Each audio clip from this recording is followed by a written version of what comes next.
오늘 우리에게 주신 하나님의 말씀은 사무엘하 19장 1절부터 8절까지의 말씀입니다. 어떤 사람이 요압에게 아뢰되 왕이 압살롬을 위하여 울며 슬퍼하시나이다. 왕이 그 아들을 위하여 슬퍼한다 하니 그날의 백성들에게 들리매 그날의 승리가 모든 백성에게 슬픔이 된지라. 그날의 백성들이 싸움에 쫓겨 부끄러워 도망함같이 가만히 성읍으로 들어가니라.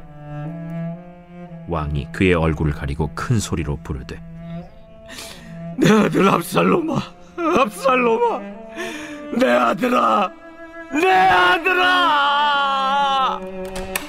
요압이 집에 들어가서 왕께 말씀드리되 왕께서 오늘 왕의 생명과 왕의 자녀의 생명과 처첩과 비빈들의 생명을 구원한 모든 부하들의 얼굴을 부끄럽게 하시니 이는 왕께서 미워하는 자는 사랑하시며 사랑하는 자는 미워하시고 오늘 지휘관들과 부하들을 멸시하심을 나타내심이라. 오늘 내가 깨달으니 만일 압살롬이 살고 오늘 우리가 다 죽었다면 왕이 마땅히 여기실 뻔하였나이다. 이제 곧 일어나 나가 왕의 부하들의 마음을 위로하여 말씀하옵소서. 내가 여호와를 두고 맹세하옵나니 왕이 만일 나가지 아니하시면 오늘 밤에 한 사람도 왕과 함께 머물지 아니할지라. 그리하면 그 화가 왕이 젊었을 때부터 지금까지 당하신 모든 화보다 더욱 심하리이다. 왕이 일어나 성문에 앉음에 어떤 사람이 모든 백성에게 말하되 왕이 문에 앉아 계신다 하니 모든 백성이 왕 앞으로 나아오니라. 이스라엘은 이미 각기 장막으로 도망하였더라. 우리 계속해서 이 압살롬 반란 사건 이후에 다윗의 모습을 좀 바라보게 되는데 이제 19장과 20장에 걸쳐서 중심적으로 나타내는 내용은 이겁니다. 하나님은 어쨌든 다윗을 선택하시고 이러한 일들이 있을 것을 예언하신 후에 그래도 그와의 약속을 이루기 위해 그를 다시 회복시키시려고 움직이신다라는 거예요. 그래서 결국 다시 그 자리를 강건하게 만들고 다시 그 왕국이 이어지게 하기 위하여 하나님은 움직이신다라는 겁니다. 그럼에도 불구하고 그 길이 쉽지 않아요. 정말 우리가 한번 마음이 낙심하고 낙담하고 주의 뜻을 조금 거스르게 되고 내 생각과 내 가치와 내 기대가 너무 올라가서 하나님의 자리로부터 하나님의 기대로부터 잠깐 벗어나게 되는 것이 우리는 아주 쉽게 생각할 수 있습니다. 잠깐이라고 생각할 수 있고 누구나 그럴 수 있는 것 아닌가라는 생각에 빠질 수도 있지만 그 말이 틀리진 않습니다. 우리도 연약하기 때문에 그럴 수 있지만 다시 하나님의 자리를 찾아내고 다시 하나님의 기대로 돌아오고 다시 그 자리에 일어서는 것이 내가 그때 잠깐 방황하고 내가 그때 잠깐 실수한 것보다 다시 회복하는 일은 쉬운 일이 아니다라는 것을 좀 잘 나타내 보여준다라는 거예요. 오늘 보면 여전히 다윗은 슬픔에 젖어 있습니다. 1절 보면 어떤 사람이 요압에게 이르되 왕이 압살롬을 위하여 울며 슬퍼하시나이다 하니 여기에 원문을 보면 이 보고를 하고 있는 사람이 놀라서 요압에게 보고하는 내용이 같이 들어가 있어요. 한마디로 저렇게까지 다윗이 슬퍼하는 것뿐만 아니라 어떻게 이 정도까지 슬픔에 빠져서 자기 자리를 놓치고 있을까라는 놀라움을 가지고 요압에게 이 어떠한 한 신하가 말하게 된 거예요. 그리고 2절에 보면 왕이 그 아들을 위하여 슬퍼한다 하니 그날의 백성들에게 들리매 그날의 승리가 모든 백성에게 슬픔이 된지라.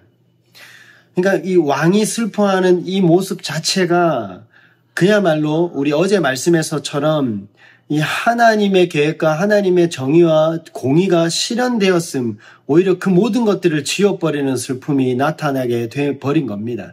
그래서 오히려 그날은 승리의 날입니다. 하나님의 역사가 일어난 날입니다. 그럼에도 불구하고 모든 백성이 그 지도자 한 사람의 그 슬픔과 그 지도자 한 사람의 감정적인 슬픔 때문에 모두가 슬픔이 되어버려요. 3절입니다. 그날의 백성들이 싸움에 쫓겨 부끄러워 도망한같이 가만히 성읍으로 들어가니라.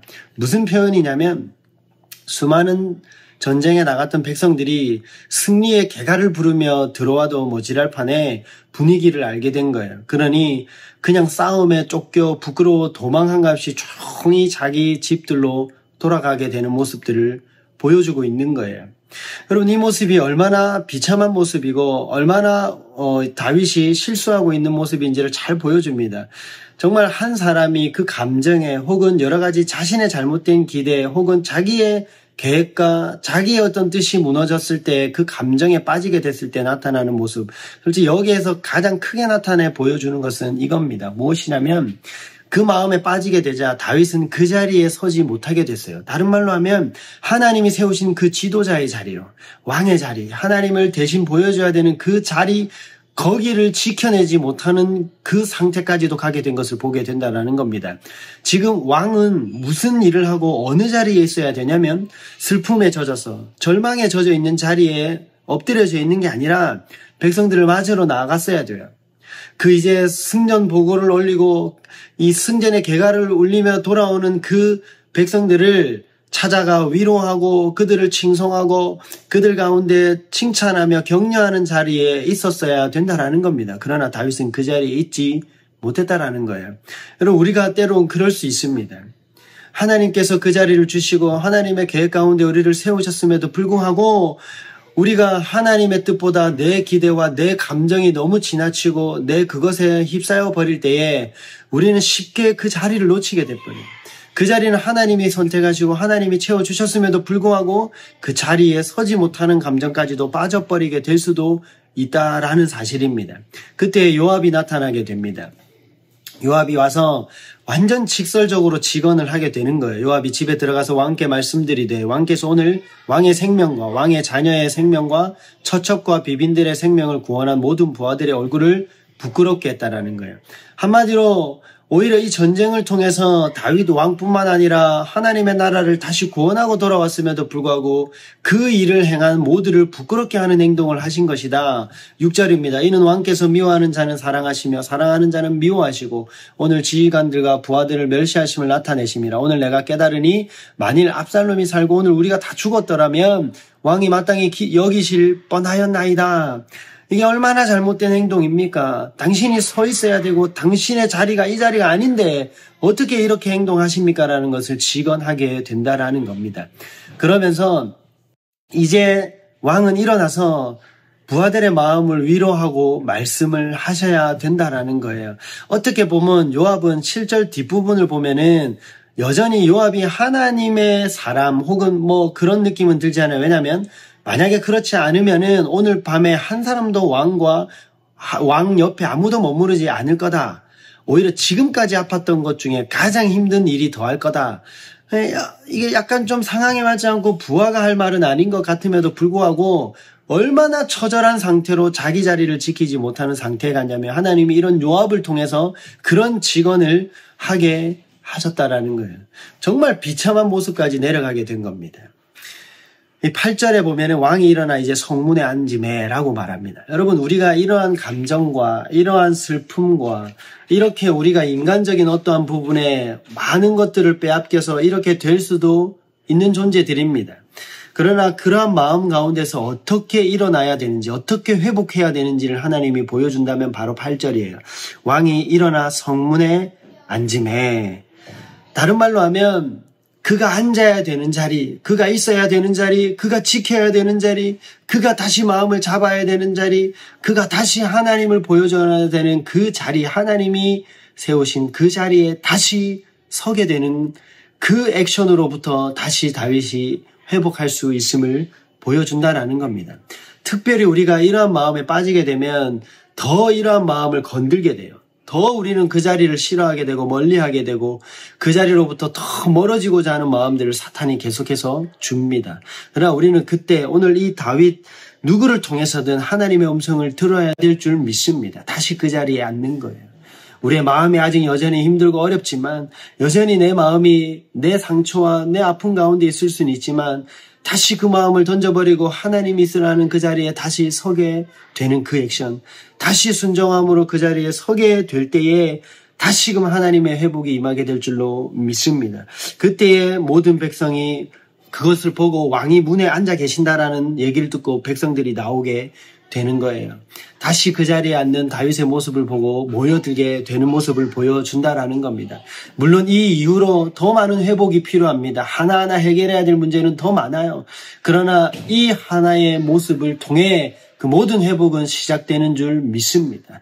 오늘도 혹시 이러한 자리에 있으십니까? 여전히 그 마음이, 여전히 여러분들의 마음이 어렵고 여러분들의 뜻대로 되지 않는 모습 같아서 슬픔과 좌절 가운데 빠져 있는 그러한 상태가 있으신가요? 오늘 이 말씀은 얘기하고 있습니다.